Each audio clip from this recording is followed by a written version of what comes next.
Mga kababayan, magandang araw po ng Martes, October 1, 2024. Meron po tayong latest update sa lagay po ng ating panahon. Pero bago ho yan, sa mga hindi pa po nakalike at nakasubscribe sa ating YouTube channel, palike and subscribe na po, no? And pahit po ng notification bell para notify po kayo sa lagay po ng ating panahon. Mga kababayan, unti-unti na pong kumikilos papalayo ng Batanes area. Ito pong mata or mata po ng Typhoon na Julian or may international name na Kraton matapos po itong dumaan malapit sa Sabtang Island at patuloy na ngayon tinutumbok ang bansang Taiwan. Inaasahan pong patuloy pang lalakas ang bagyo at inaasahang magiging super typhoon habang binabaybay po ang extreme northern Luzon mga kaibigan. Kung titignan po ninyo, etong si bagyong Julian ay palabas po ng PAR or Philippine Area of Responsibility, ngunit muling papasok po sa PAR or PAR pagdating po ng araw ng Miyerkules. So maging handa pa rin tayo mga kaibigan dahil kahit lumabas po ng bansa, eto nga pong si bagyong Julian ay inaasahan po na muli itong babalik mga kaibigan.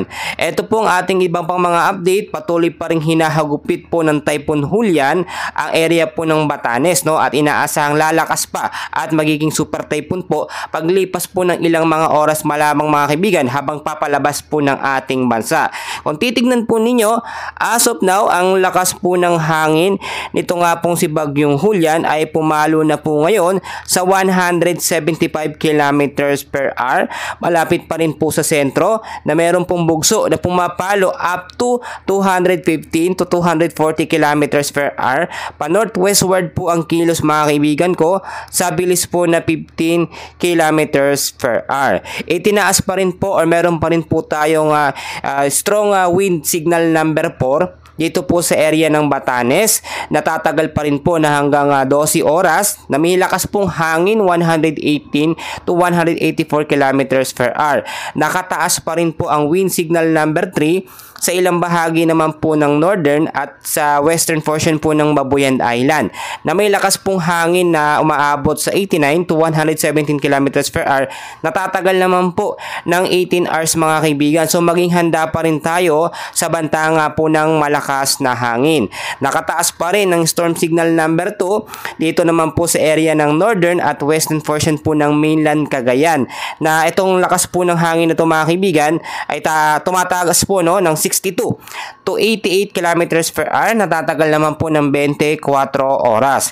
Storm signal number 1 naman dito po sa area ng Ilocos Sur, La Union, Pangasinan, Ifugao, Mountain Province, Benguet at the rest po ng mainland ng Cagayan na may lakas pong hangin na 39 to 61 kilometers per hour. Natatagal din po ng 24 oras mga kaibigan.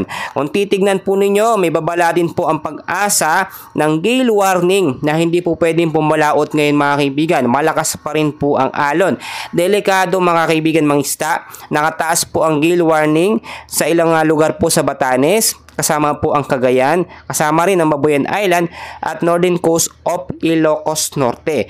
Mas maganda maging alerto tayo, huwag tayong labas-labas ng ating mga kabahayan dahil malakas po ang hangin. Though hindi masyadong apektado ang area po ng Metro Manila, pero pagbalik po nito, paglabas ng PAR at babalik po sa araw ng Miyerkules, posible po makaranas no, ng malawakang pag-ulan ang area po ng Metro Manila.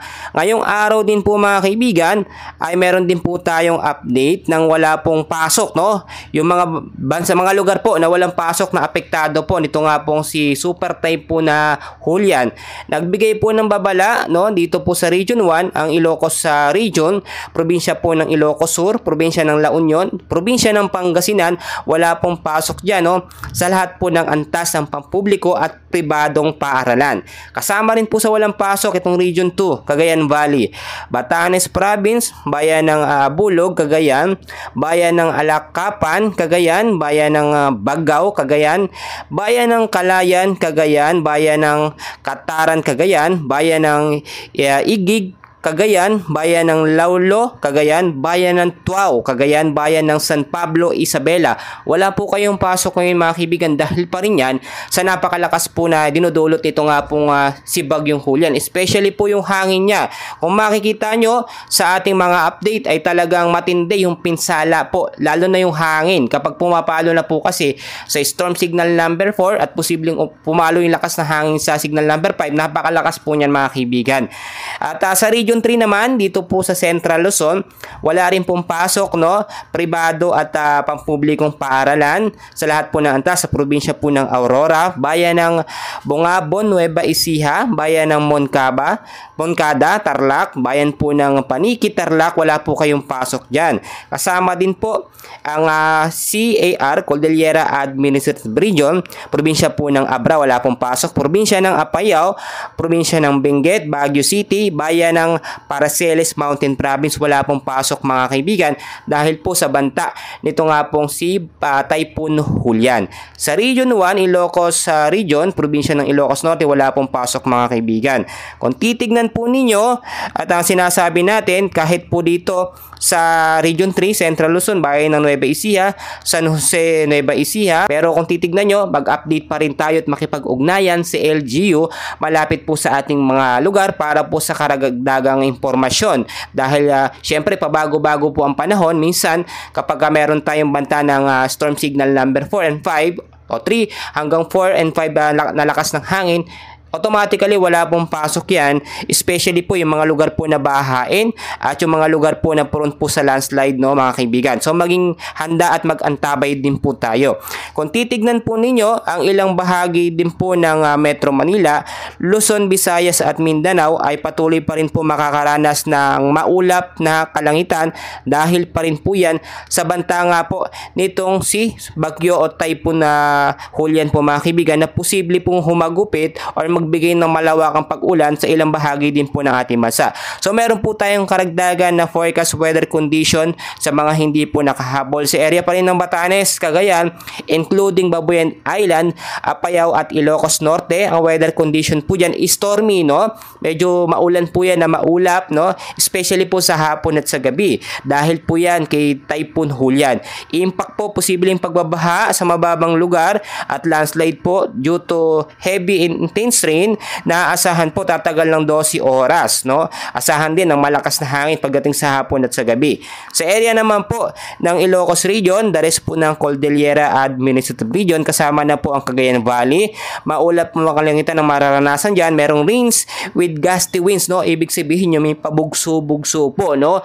Minsan walang ulan pero may malakas na hangin. Mas delikado po yon dahil yung mga yero minsan nililipad po yan. So maging alerto at maging handa tayo. Mas maganda wag na tayo lumabas ng ating mga bahay. Sa ilang bahagi naman po ng Metro Manila, kasama na rin po ang Central Luzon, Calabarzon at Occidental Mindoro. Weather condition po sa lugar na yan ay cloudy sky with scattered rains and thunderstorm. Dahil po yan sa trap po nitong si Typhoon Julian. Hindi man po directly apektado eto nga pong Metro Manila mga kaibigan at yung ibang lugar na aking nabanggit dito sa Central Luzon, apektado tayo nung trap, nung lakas ka po ni Typhoon na Julian. Ibig sabihin yung hangin po nito na nakapalibot no, or nakakaabot po sa ating lugar, no? So magpasalamat po tayo dahil hindi buong bansa ng Pilipinas ang apektado at idalangin, ipag-pray natin ito pong area naman ng Pangasinan at yung Batanes area dahil sila po yung talagang probably sobrang apektado po. Magagayin man, mag-ingat pa rin tayo sa banta ng pagbabaha at landslide sa mga biglaang buhos po ng malalakas na pag-uulan. Mga kaibigan, meron tayong idadagdag no, ngayong paghahanda natin sa super typhoon na posibleng maging ito nga si Bagyong Julian na maging super typhoon. Unang-una, maging inform tayo sa lagay ng panahon. Kung nakikita po ninyo na lumalakas yung bagyo, mas maganda, mas maging alerto tayo ngayon pa lamang po, no? I-secure po natin ang ating mga kagamitan, mga ari-arian in case man po mas lumakas yung banta po nitong si Typhoon Julian. Mag-imbak po tayo ng supply po ng pagkain. Kahit ano lamang po yung kaya natin, mga delata, mga noodles, kung ano man po mga kaibigan, para hindi po tayo lalabas in case man po bumugso or maglandfall yung bagyo sa ating mga lugar po na apektado. Lumikas tayo kung kinakailangan, mag-evacuate sa mga lugar po, especially yung mga lugar na malapit po sa mga ilog, no, yung mga bahaing lugar, makipag-ugnayan tayo sa ating LGU as soon as possible para mas maagapan natin yung sakuna hindi po mangyari, mga kaibigan. So magkaroon tayo ng constant communication plan. Ano nga bang gagawin natin ngayong may bagyo kapag ganitong sitwasyon, mga kaibigan? Manatili po tayo sa loob ng bahay kung hindi naman kinakailangan lumabas. Kaya ang mas maganda, may nakaimbak tayong mga foods, pagkain natin, etc. Lahat po ng mga gamit, mga go bag, flashlight, naka-charge po ang mga phone. Lahat po yan, mga kaibigan, kailangan po natin. So yun lamang pong update natin sa lagay ng ating panahon. So dyan lamang kayo, and please huwag niyo pong kalimutan i-like at i-subscribe ang ating YouTube channel for more weather updates. Maraming salamat po.